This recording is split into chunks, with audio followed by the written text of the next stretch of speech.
Жителите на едно од најстарите оризарски мала Витоша, како еден од проблемите со кои со години се соочуваат, е нерегулираното корито на реката Масалница, која одовде влегува во селото и го дели на два дела.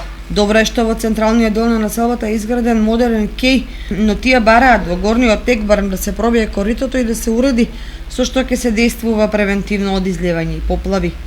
Сега на овој потек коритото на Масалница, кое во добар дел е узурпирано од локалното население, представува тесно грло и во случај на поројни дождови и недојдување, можно е поплавување на куќите од двете страни.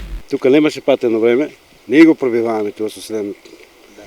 Пробиваваме го со скавџи, со ѓуронтии, се расправјава се, за сите да биде пат, они неќе, а тие неќе, овие сакат кавџи. Сега е делумно направено. И го направиме, пробиваме го, па те са пред 2 месеца направиат 35 метра зид.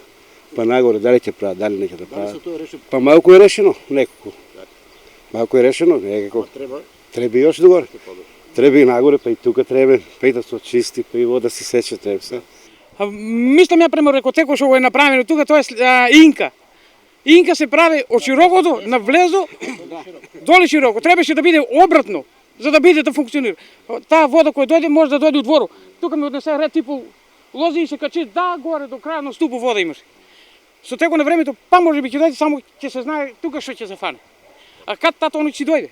Мештаните велат дека пред повеќе години сами го пробиле патот покрај речното корито, а неодамна локалната власт изградила 10 метри подпорен зид кој е само делумно решение.